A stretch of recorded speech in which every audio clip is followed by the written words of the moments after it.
اعوذ باللہ من الشیطان الرجیم بسم اللہ الرحمن الرحیم قال اللہ تبارک و تعالی فی القرآن المجید والفرقان الحمید یا ایہا الذین آمنوا لا تقدموا بین یدی اللہ ورسولہ واتقوا اللہ ان اللہ سمیع علیم۔ صدق اللہ العظیم۔ السلام علیکم ورحمۃ اللہ وبرکاتہ۔ امید ہے کہ تمام ہی محبان مصطفیٰ خاتم النبیین صلی اللہ علیہ وآلہ وسلم خیریت سے ہیں۔ معززین، اللہ جل شانہ اپنی اصلاح ریب کتاب میں ارشاد فرما رہا ہے کہ یا ایھا الذین آمنو،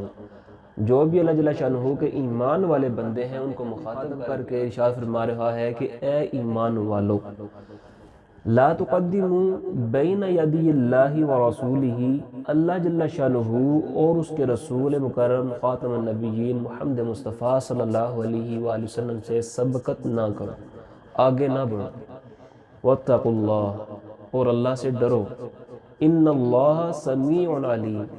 بے شک اللہ جل شانہ بہت سننے والا اور بہت جاننے والا ہے۔ معززین، حضور نبی مکرم خاتم النبیین محمد مصطفیٰ صاحب معراج صلی اللہ علیہ وآلہ وسلم کی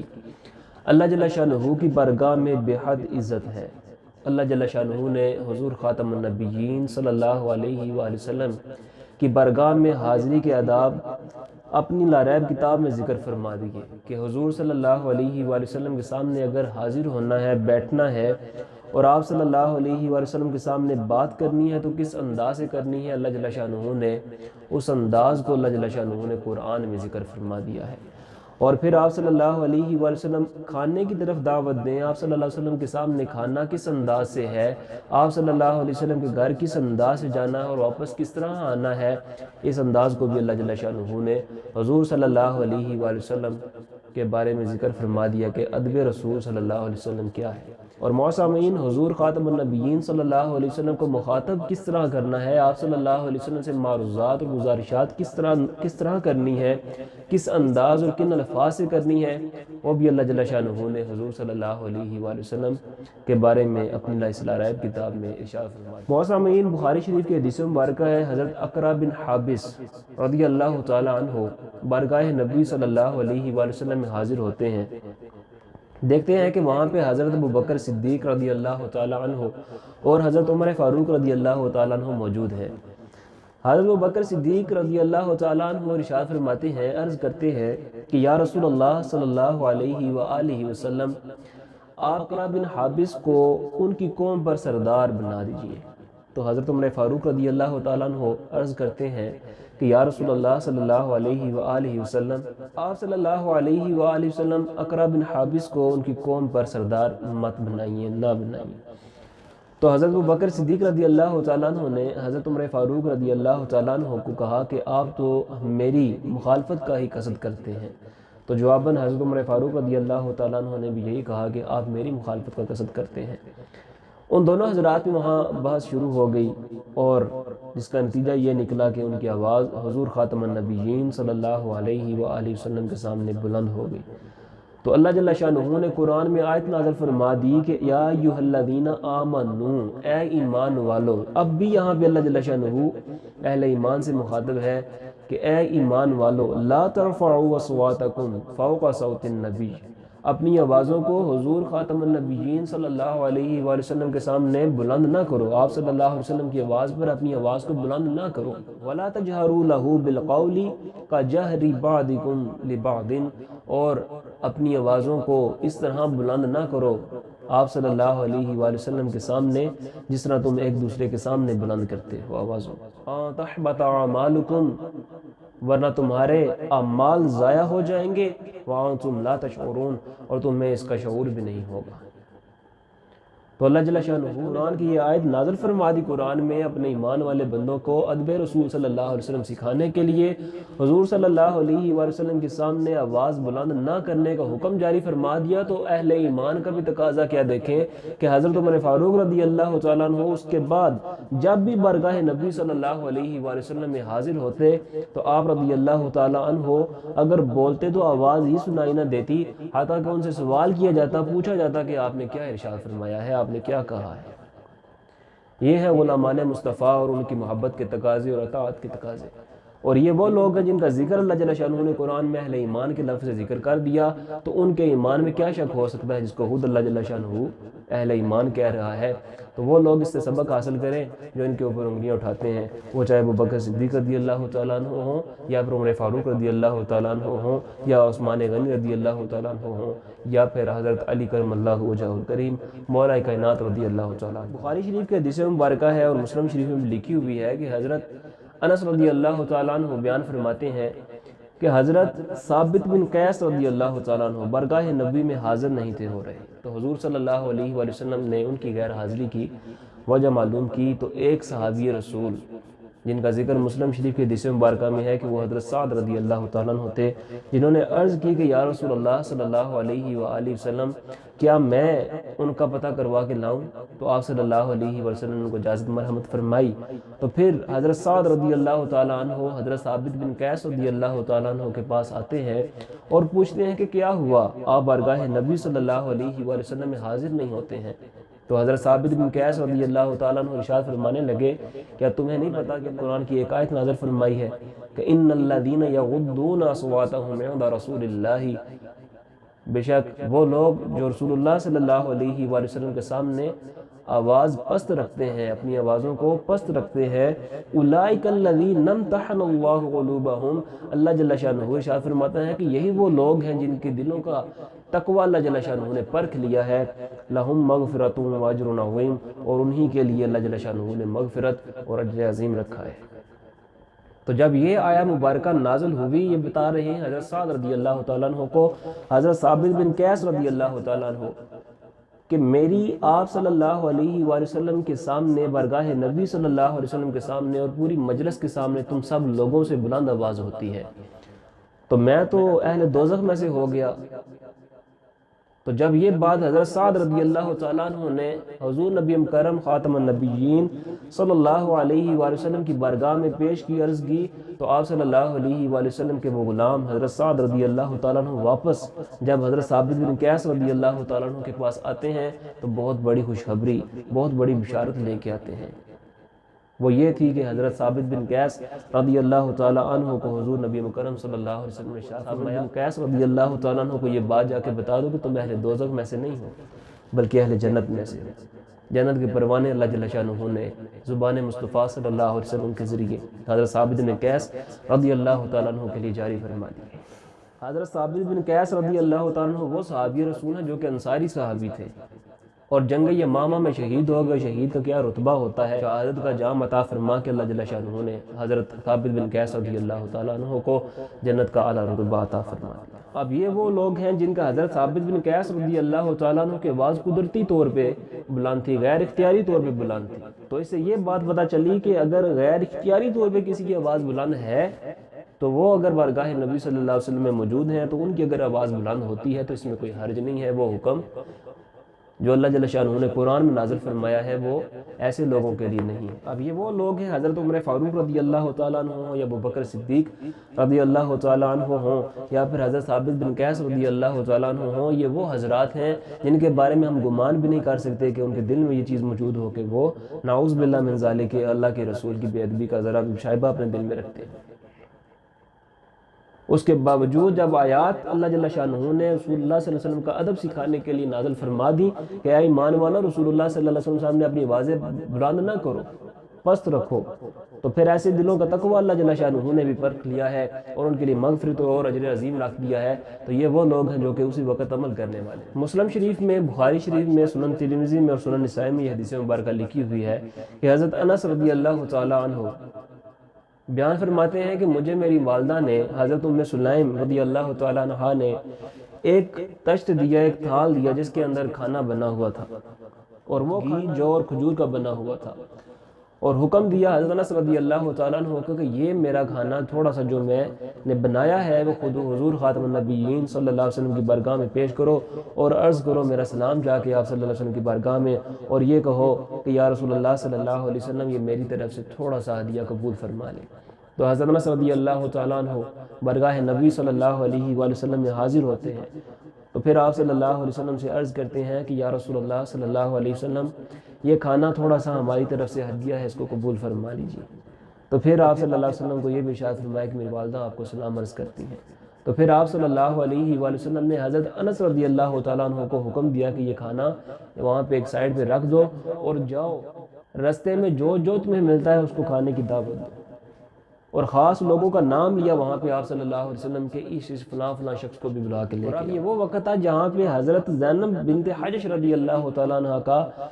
جو نکاح حضور صلی اللہ علیہ وسلم سے ہوا تھا اس کا ولیمہ آپ صلی اللہ علیہ وسلم نے کیا اور لوگوں کو دعوت دی کھانے کی۔ تو پھر حضرت انس رضی اللہ تعالیٰ عنہ سے راوی حدیث ابو سمان رضی اللہ تعالیٰ عنہ پوچھتے ہیں کہ یہ بتاؤ کہ آپ صلی اللہ علیہ وسلم کی بارگاہ میں کتنے لوگ موجود تھے جنہوں نے آپ صلی اللہ علیہ وسلم کی دعوت میں شرکت فرمائی تھی؟ تو حضرت انس رضی اللہ تعالیٰ عنہ بیان فرمانے لگے وہ تقریباً 300 لوگ تھے، اور چبوترہ مسجد نبوی صلی اللہ علیہ وآلہ وسلم اور حجرہ مبارک بالکل بھر چکا تھا۔ تو پھر حضور خاتم النبیین صلی اللہ علیہ وآلہ وسلم نے حضرت انس رضی اللہ تعالیٰ عنہ کو حکم دیا کہ آپ جائیں اور وہ کھانا اٹھا کے لے آئیں، اور جب لوگوں کے سامنے رکھا تو آپ صلی اللہ علیہ وسلم نے حکم جاری فرمایا کہ 10 لوگ آئیں اور اپنے سامنے سے کھائیں۔ اس طرح پھر لوگ آتے گئے، کھانا کھاتے گئے اور جاتے گئے۔ حضرت انس رضی اللہ تعالیٰ عنہ بیان فرماتے ہیں کہ جب سب لوگ کھا کر چلے گئے تو آپ صلی اللہ علیہ وآلہ وسلم نے مجھے حکم دیا کہ اے انس اس کھانے سے اب اٹھا لو۔ تو انس رضی اللہ تعالیٰ عنہ بیان فرماتے ہیں کہ میں اس چیز کا اندازہ نہیں لگا سکا کہ جب میں نے کھانا رکھا تھا اس وقت زیادہ تھا یا پھر جب میں اٹھا رہا ہوں کہ اس وقت زیادہ تھا۔ تو یہ معجزہ ہے میرے نبی کا کہ 300 بندے ہوں اور ایک تھال ہو اور اس میں سے کھانا پھر بھی نہ اندازہ لگا سکے، جس نے رکھا ہے خود لے کے آیا ہے گھر سے کہ یہ کھانا پہلے زیادہ تھا یا اب زیادہ تھا۔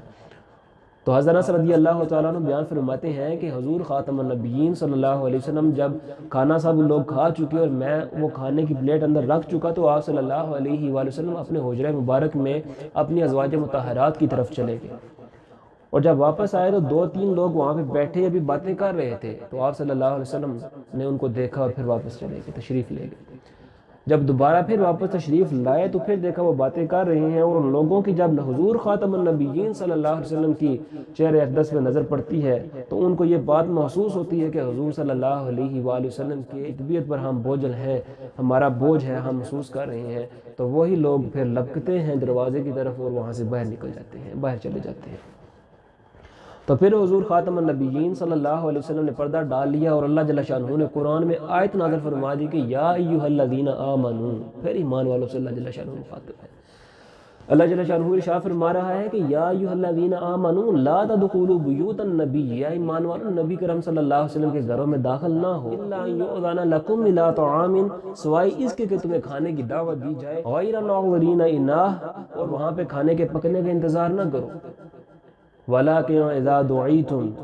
اور جب تمہیں بلایا جائے، دعوت دی جائے کھانے کے لیے، فَادْخُلُوا، پس پھر داخل ہو جاؤ، فَإِذَا طَعِمْتُمْ، اور جب تم کھانا کھا چکو، فَانْتَشِرُوا، تو واپس چلے جاؤ، وَلَا مُسْتَأْنِسِينَ لِحَدِيثٍ، اور وہاں بیٹھ کے دل باتوں میں نہ لگاؤ، إِنَّ ذَلِكُمْ كَانَ يُؤْذِي النَّبِيَّ، تمہارے اس عمل کی وجہ سے حضور خاتم النبیین صلی اللہ علیہ وسلم کو اذیت پہنچتی ہے، تکلیف ہوتی ہے۔ فَيَسْتَحْيِي، بس وہ تم سے حیا کرتے ہیں، فَاللَّهُ لَا يَسْتَحْيِي مِنَ الْحَقِّ، بے شک اللہ جل شانہ حق بیان کرنے سے نہیں رکتا ہے۔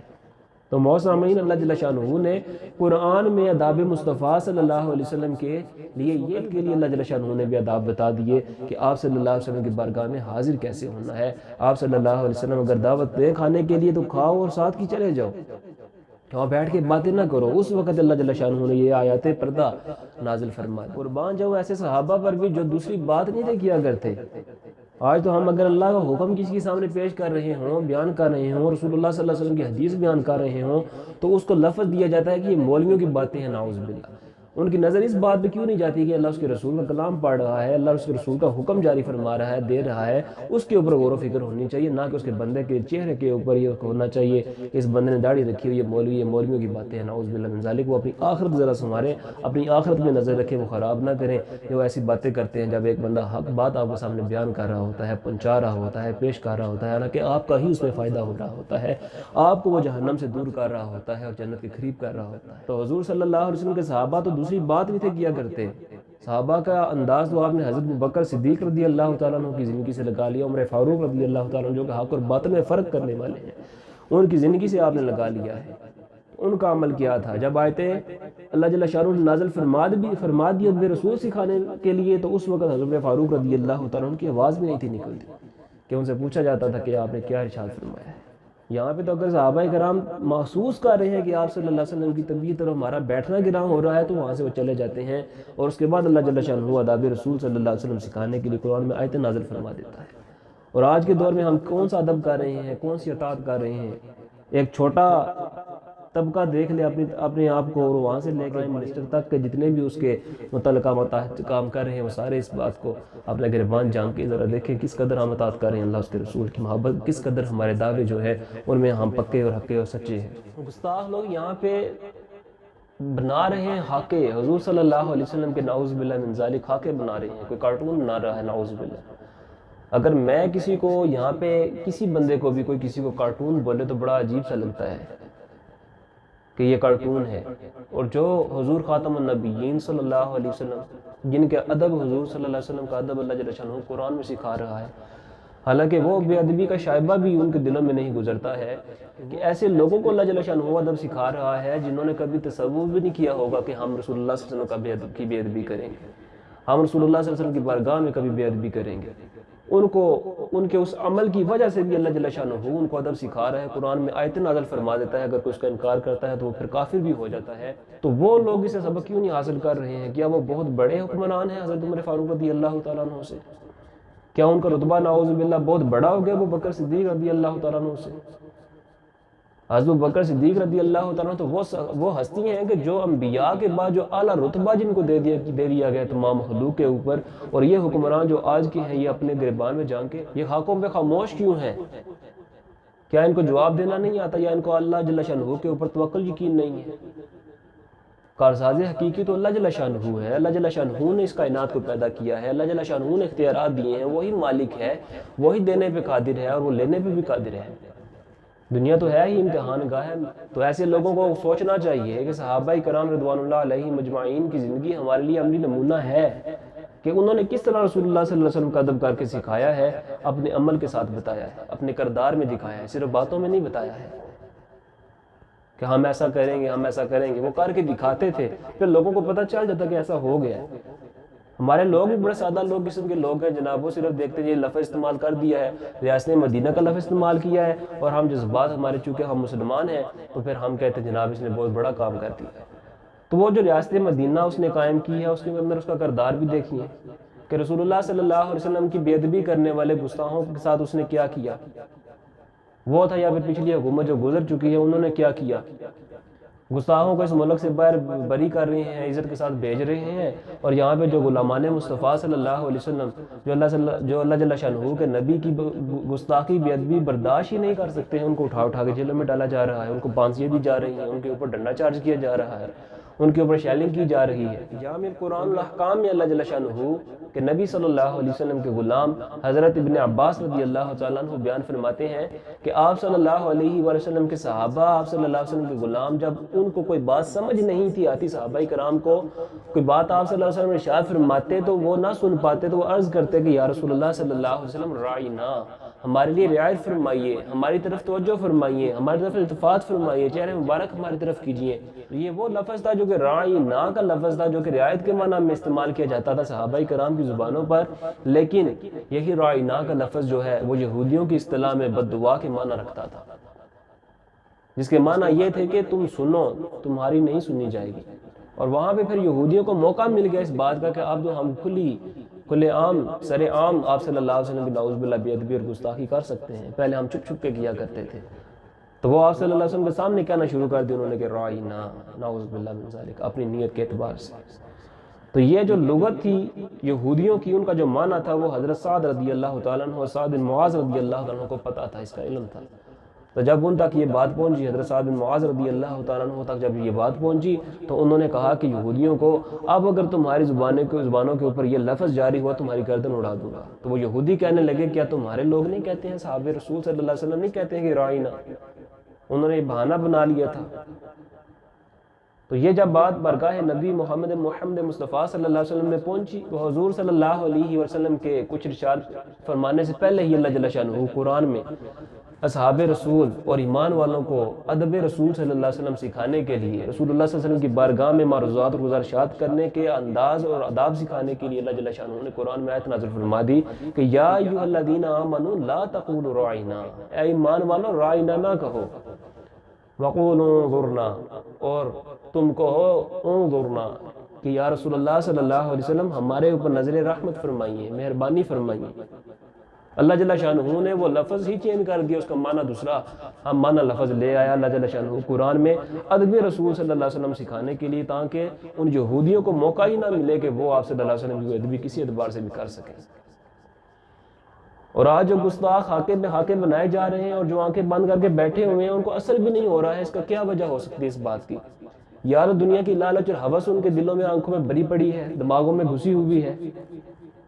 یا پھر خوف خدا ہی نہیں ہے، یا پھر تعلیمات اسلامی سے بالکل وہ ناواقف ہے، صرف گوروں کی کتابیں پڑھ کے وہ بہت بڑے اہل علم بن کے اپنے آپ کو بہت بڑا اہل علم سمجھتے ہیں اور کہتے ہیں کہ جناب ہم بہترین تشریحات کر سکتے ہیں۔ علماء سے بھی نعوذ باللہ من ذالک دین کی اصطلاحات کیا ہیں، تشریحات کیا ہیں، اس کے باوجود ان کے سامنے گستاخیاں ہو رہی ہیں اور ان کو وہ نظر ہی نہیں آ رہی ہیں۔ تو اللہ جل شانہ نے کیا ارشاد فرمایا کہ یا ایھا الذین آمنوا لا تقولوا راعنا، اے ایمان والو راعنا نہ کہو، وقولوا انظرنا، اے ایمان والو انظرنا کہو، واسمعوا، اور پہلے ہی غور سے سن لیا کرو، تاکہ عرض و معروض کا موقع ہی نہ رہے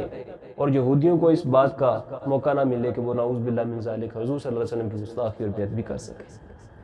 اور اس کا دوسرا معنی یہ ہے واسمعوا کا کہ پہلے ہی غور سے سن لیا کرو۔ اگر اب غور سے سن لو، اب اگر کسی نے رائے نہ کہا تو وہ کافر ہو جائے گا۔ ساتھ ہی اللہ جل شانہ قرآن میں ارشاد فرما رہا ہے کہ وَلِلْكَافِرِينَ عَذَابٌ عَلِيمٌ، اور کافروں کے لیے سخت ترین عذاب ہے۔ رسول اللہ صلی اللہ علیہ وآلہ وسلم کا ادب، آپ صلی اللہ علیہ وسلم کی بارگاہ میں کیسے حاضر ہونا ہے، آپ صلی اللہ علیہ وسلم کے سامنے بات کس انداز سے کرنی ہے۔ اگر آپ صلی اللہ علیہ وسلم کھانے کی دعوت دیتے ہیں تو بارگاہ نبی صلی اللہ علیہ وسلم میں حاضر کیسے ہونا ہے اور وہاں سے محفل کو برخاست کس انداز سے کرنا ہے، اور آپ صلی اللہ علیہ وسلم کے سامنے اگر معروضات پیش کرنی ہے، اگر گزارشات کرنی ہے تو وہ کس انداز سے کرنی ہے۔ تو خود اللہ جل شانہ جس کا حکم یہ ہے کہ اللہ جل شانہ کے اطاعت و فرمانبرداری کی جائے، اس نے خود اپنے نبی صلی اللہ علیہ وسلم کے لیے آداب مصطفیٰ صلی اللہ علیہ وسلم کے لیے قرآن میں آیات نازل فرما دی ہیں۔ تو ان تمام گزارشات اور معروضات اور احکامات رسول صلی اللہ علیہ وآلہ وسلم سے ان حکمرانوں کو خاص طور پہ تنبیہ کی جاتی ہے اس قرآن سے کہ وہ ادب رسول میں انداز صحابہ، کردار صحابہ نہ بھولیں۔ ان کا کردار ہی تک حضرت عمر فاروق رضی اللہ تعالیٰ عنہ کو اللہ جل شانہ بہت بڑی بادشاہت عطا فرمائی۔ کرام تو وہ ہیں کہ جن کے دلوں میں یہ بات گزرتی ہی نہیں تھی، دور دور سے ہمارا خیال نہیں جاتا کہ نعوذ باللہ رسول اللہ صلی اللہ علیہ وسلم کی بے ادبی کریں گے، رسول اللہ صلی اللہ علیہ وآلہ وسلم کی نعوذ باللہ من ذالک گستاخی کر سکتے ہیں، نعوذ باللہ برداشت کر سکتے ہیں۔ آج کے تمام حکمران اس بات کو ذرا غور و فکر کریں، اس بات کے دین سے ہم لوگ کتنے دور ہیں، اور وہ عوام بھی ذرا اس بات پہ غور و فکر کرے کہ جن کو یہ بات سامنے آ رہی ہے، سمجھ آ رہی ہے کہ وہ ان کا کردار کیا ہے آج کل کے حکمرانوں کا، اور اس کے باوجود ہم لوگ انہی کو آگے لے کے آنے میں پوری زور اور کوشش کر رہے ہوتے ہیں اور حق کو ہم پیچھے چھوڑ رہے ہوتے ہیں۔ آج دنیا تو آپ لوگ سنوار لوگے، دو چار باتیں کر کے لوگوں کا منہ بند کر لوگے، لیکن کل قیامت والے دن جب اللہ جل شانہ کی بارگاہ میں حاضر ہونا ہے تو اس وقت کسی کی زبان نہیں بول پائے گی، بلکہ ہر وہ عضو بولے گا جو اب نہیں بول سکتا ہے، وہ گواہی دے گا کہ اس نے یہ گناہ کیا اور یہ نافرمانی کی ہے۔ اس وقت اللہ جل شانہ کی بارگاہ میں ہم کیا جواب دیں گے؟ تو اللہ تعالیٰ نے جو قرآن نازل فرمایا ہے اس کو صرف چننے اور دیکھنے کے لیے نہیں دیا ہے، بلکہ اس کے احکامات کو سمجھنے کے لیے دیا، اس کے اوپر عمل کرنے کے لیے دیا ہے۔ تو اللہ جل شانہ سے دعا ہے کہ اللہ جل شانہ ہمیں جو حقیقی عشق رسول محمد صلی اللہ علیہ وسلم اور ادب رسول صلی اللہ علیہ وسلم ہے اس کو سمجھ کر اس پر عمل کر کے دنیا اور آخرت میں عافیتوں، برکتوں، اپنے فضل و کرم اور انعام سے مالا مال فرمائے۔ آمین وما علینا۔